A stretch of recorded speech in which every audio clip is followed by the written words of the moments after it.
Ich habe einfach keine Zeit. Ich nehme es mir immer wieder vor, aber es kommen mir so viele andere Dinge dazwischen.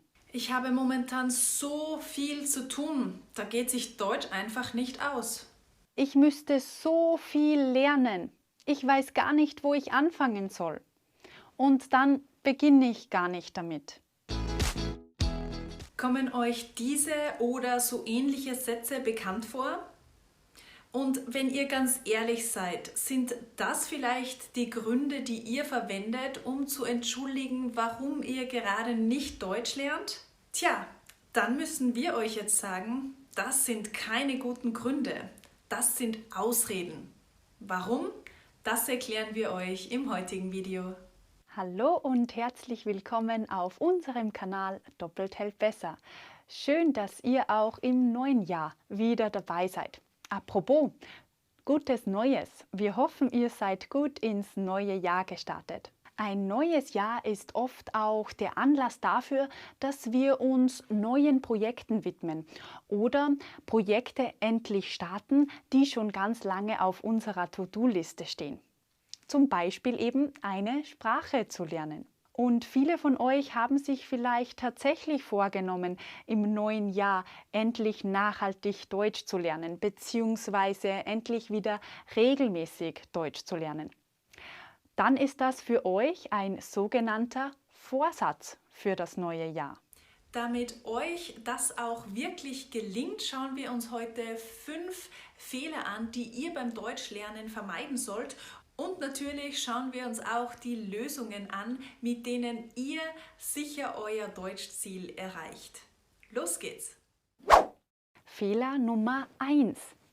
Kein Warum haben.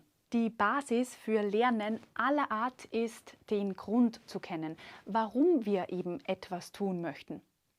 In der Schule ist das noch relativ einfach, denn wir müssen einfach lernen, um ein Fach zu bestehen oder einfach die Schule positiv abschließen zu können. Sobald es sich aber um etwas handelt, das wir tun wollen und eben nicht müssen, wird die ganze Sache schon schwieriger. Das Problem dabei ist, dass wir eben keine Kontrolle oder Konsequenzen von außen haben, wie zum Beispiel eben keine Lehrerin oder keinen Fußballtrainer mehr, die uns von außen kontrollieren.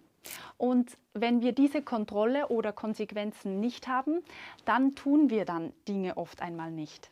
Und für sich selbst diese Kontrolle zu sein, das erfordert wirklich viel Disziplin und die haben wir oft einfach nicht.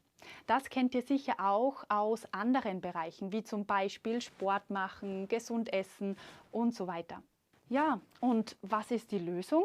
Der Schlüssel hier ist, erst gar keine Kontrolle zu brauchen, weil man die Dinge wie von allein und gerne tut. Es muss also einfach sein. Und einfach ist etwas dann, wenn ich tief in mir einen Grund habe, der mich jeden Tag neu motiviert. Also fragt euch, warum möchte ich Deutsch lernen? Warum ist es wichtig für mich, Deutsch zu sprechen? Für wen oder was möchte ich Deutsch lernen? Habt ihr vielleicht eine Freundin oder einen Freund, der oder die Deutsch spricht? Oder möchtet ihr vielleicht einmal in ein deutschsprachiges Land reisen und dann dort Deutsch sprechen? Oder habt ihr vielleicht ein Vorbild, das deutschsprachig ist? Das kann auch eine verstorbene Person sein, wie zum Beispiel Mozart. Wenn ihr zum Beispiel die Musik von Mozart liebt, dann wäre ein Grund, Deutsch zu lernen, dass ihr einfach die Muttersprache eures Vorbilds verstehen möchtet. Wenn ihr noch kein Vorbild habt, dann googelt doch einfach einmal, welche Personen Deutsch sprechen und sucht euch dann eine Person aus, die ihr toll findet. Also, kurz zusammengefasst, macht euch euer Warum bewusst. Zu wissen, warum ihr Deutsch lernt, ist der Basis für euren Erfolg. Also, jetzt seid ihr dran. Stoppt hier kurz das Video und überlegt euch euer ganz persönliches Warum. Schreibt es auf und schaut es euch jeden Tag an. Fehler 2. Kein Ziel haben. Viele verlieren irgendwann die Lust am Lernen, weil sie gar nicht mehr wissen, wo sie eigentlich genau hinwollen. Ihr habt vielleicht euer Warum, aber das ist im Alltag oft zu groß, zu allgemein. Deshalb ist der nächste wichtige Schritt, euch ein konkretes Ziel zu setzen, das auch messbar ist. Fragt euch also, was ist mein Ziel und bis wann will ich es erreichen? Nehmen wir noch einmal das Beispiel von Mozart. Angenommen, er liebt seine Musik und möchte nach Salzburg kommen, um dort eine Tour auf Deutsch zu machen. In diesem Fall wäre euer Ziel zum Beispiel nicht, auf Deutsch schreiben zu können, aber eine Tour zum Thema Mozart und sein Leben zu verstehen. Und jetzt setzt ihr noch eine zeitliche Limitierung. Das heißt, ihr definiert ein Enddatum, bis zu dem ihr euer Ziel erreicht haben möchtet. Zum Beispiel habt ihr am 5. Mai 2022 eine Tour in Salzburg gebucht. Dann wisst ihr jetzt ganz genau, wie viel Zeit euch noch bleibt, um dieses Ziel zu erreichen. Übrigens, Dinge im Voraus zu buchen oder zu kaufen, das ist ein super Trick, denn dann müsst ihr jetzt einfach dranbleiben.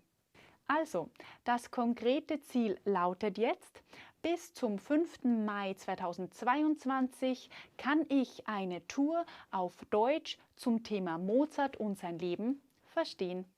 Und damit ihr jetzt noch ein wenig motivierter seid, stellt euch einfach die Situation so vor, als wäre sie schon da. Also stellt euch vor, ihr seid bereits in Salzburg, ihr macht gerade die Tour und stellt euch vor, dass ihr alles super versteht. Ganz wichtig, spürt, wie ihr euch fühlen werdet. Spürt, wie stolz ihr sein werdet, dass ihr dieses Ziel auch wirklich erreicht habt und wie glücklich in Salzburg zu sein und dieser Tour folgen zu können. Das hört sich zuerst vielleicht ein wenig komisch an. Probiert es einfach aus, es hilft wirklich. Jetzt seid ihr wieder dran. Stoppt hier kurz das Video und schreibt euer konkretes Ziel unter euer Warum und setzt auch eine zeitliche Limitierung. Fehler Nummer 3. Keine Planung haben. Aber Achtung, jetzt dürfen wir nicht vergessen, unser Ziel konkret zu planen.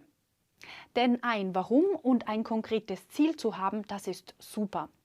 Aber jetzt müssen wir es auch auf kleine Aktivitäten im Alltag herunterbrechen. Die nächsten Fragen, die ihr euch also stellen müsst, sind folgende. Nummer 1. Wie oft werde ich Deutsch lernen? Habt ihr jeden Tag Zeit zum Deutschlernen oder vielleicht doch nur einmal in der Woche? Legt konkrete Tage fest, an denen ihr Deutsch lernen möchtet. Egal wann, aber Deutsch muss eine Priorität in eurem Alltag sein. Ansonsten wird es leider nicht funktionieren. Die zweite Frage ist, wie lange? Wie lange werdet ihr pro Einheit lernen? Fällt es euch leichter, 15 bis 20 Minuten zu lernen, aber das dafür jeden Tag? Oder ist es euch lieber, eine Stunde zu lernen, aber dafür nicht jeden Tag? Und drittens müsst ihr euch die Tageszeit überlegen, zu der ihr Deutsch lernen möchtet.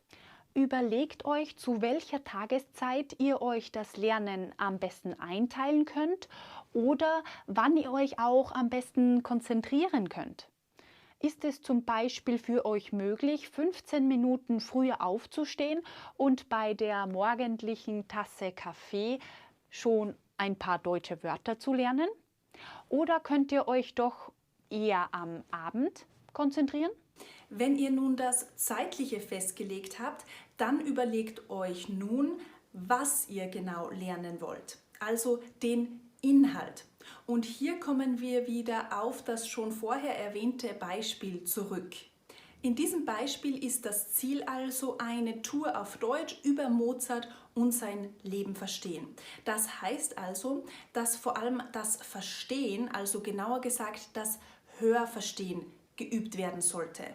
Und das Hörverstehen solltet ihr auch gleich im konkreten Thema tun, wie zum Beispiel Musik, Biografie, Geschichte und so weiter. Damit habt ihr also schon ziemlich klar definiert, was ihr braucht. Und Nummer 5, Deutsch fix im Alltag einplanen. Sobald ihr all diese Fragen für euch beantwortet habt, tragt euch eure persönlichen Deutsch-Lernzeiten in den Kalender ein. Seht eure Deutsch-Lernzeiten wie Termine mit euch selbst und verpflichtet euch dazu, diese Termine auch tatsächlich einzuhalten. Das ist ganz einfach ein Versprechen an euch selbst.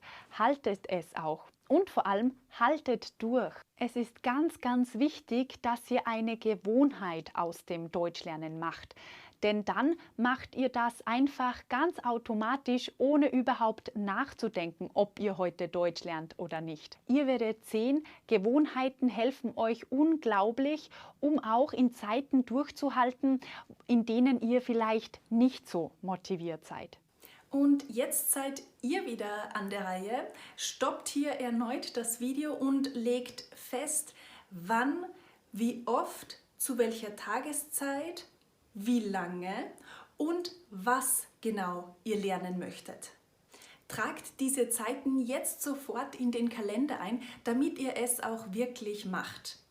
Macht euch also ein Date mit euch selbst. Fehler Nummer 4. Kein Spaß am Lernen haben. Eines ist klar. Wenn man keine Freude an einer Aktivität hat, dann wird man sie auch gar nicht lange machen. Deshalb ist es das A und O, dass ihr euch das Lernen so gestaltet, dass ihr Spaß dabei habt. Zum Beispiel sucht euch Übungen, die euch Freude bereiten oder wechselt die Übungen ganz oft ab. Ihr könnt euch auch Lernpartner suchen, mit denen ihr gemeinsam Deutsch lernt. Seid einfach neugierig und probiert auch Neues aus. Und ganz wichtig, nehmt Fehler locker. Es ist ganz normal, Fehler zu machen. Habt also keine Angst davor. Ihr könnt eure Fehler einfach analysieren, sehen, was geklappt, was vielleicht nicht geklappt hat und es einfach beim nächsten Mal besser machen. Macht euch also keine Vorwürfe, wenn etwas noch nicht so ganz funktioniert, sondern fokussiert euch auf euer Ziel. Und jetzt seid ihr wieder an der Reihe. Stoppt hier kurz das Video und überlegt euch, wie ihr gern lernt. Was macht euch Spaß? Lernt ihr lieber mit Videos, wie zum Beispiel mit diesem Video? Hört ihr lieber Musik oder schreibt ihr lieber Dinge auf? Lest ihr lieber oder sprecht ihr lieber über Dinge? Findet mindestens 3 Dinge, die euch Freude am Lernen bereiten, schreibt sie auf und baut sie regelmäßig in euer Deutschlernen ein. Fehler Nummer 5. Keine Ausdauer und keine Geduld. Sprache ist ein stetiger Prozess, ein typisches Beispiel für lebenslanges Lernen. Und damit endet Sprachenlernen eigentlich nie. Denn es wird immer etwas geben, was man noch nicht kann, kennt oder weiß. Und es wird immer andere geben, die schon besser oder weiter sind als wir. Und das kann auch manchmal ganz schön frustrierend sein, weil man eigentlich nie wirklich am Ziel ist. Aber deshalb ist es wichtig, dass wir uns das von Anfang an bewusst machen. Habt Geduld mit euch selbst. Es ist ganz normal, dass Sprache viel Zeit braucht und dass es eben manchmal nach oben und dann auch wieder nach unten geht. Das Wichtigste ist, dass ihr dabei bleibt. Also nehmt euch ganz fest vor, dran zu bleiben. Auch wenn es statt den sonst 15 Minuten einmal nur 5 Minuten pro Tag sind. Das ist ganz egal. Hauptsache, ihr arbeitet jeden Tag ein kleines bisschen an eurem Deutsch. Wenn ihr das immer kontinuierlich macht, werdet ihr super stolz auf euch sein. Damit ihr aber diese Ausdauer entwickelt, ist es eben ganz wichtig, die ganzen Punkte, die wir vorher schon erwähnt haben, auch wirklich zu machen und umzusetzen. Denn nur wenn ihr ein konkretes Ziel habt, motiviert seid durch euer Warum, einen Plan habt und Spaß dabei habt, nur dann seid ihr auch bereit, dauerhaft daran zu arbeiten. Üben und wiederholen, üben und wiederholen, das ist wirklich der Schlüssel zum Erfolg. Also, noch einmal zusammengefasst. Erstens, findet euer Warum zum Deutschlernen. Zweitens, definiert euer Ziel. Es muss klar und messbar sein. Drittens, macht euch einen konkreten Plan. Wann, wie oft, wie lange und was möchtet ihr lernen? Und viertens, habt Spaß am Lernen. Fünftens, haltet durch, macht eine Gewohnheit aus eurem Deutschlernen. Ja, und mit unserem Kanal möchten wir euch vor allem bei den letzten 2 Punkten helfen. Wir möchten euch dazu motivieren, dass ihr mit Interesse und Spaß die deutsche Sprache entdeckt und eben auch mit Freude dran bleibt. Deshalb hoffen wir, dass wir euch heute inspirieren konnten, diese Schritte auch wirklich umzusetzen, damit ihr im neuen Jahr mit Freude, mit viel Spaß und mit Fortschritt Deutsch lernt. Was sind jetzt eure Wünsche und Ziele bezüglich Deutsch für das neue Jahr 2022? Welche Strategien werdet ihr anwenden, um euer Ziel zu erreichen? Oder habt ihr vielleicht ein Geheimrezept, das bei euch besonders gut funktioniert? Teilt all das gerne mit uns unten in den Kommentaren. So können wir alle voneinander lernen und uns gegenseitig motivieren. Denn wie ihr wisst, gemeinsam macht Deutsch lernen doppelt so viel Spaß. Danke fürs Zuschauen und dass ihr das neue Jahr mit uns startet. Wir sehen uns beim nächsten Video wieder auf unserem Kanal Doppelt hält besser.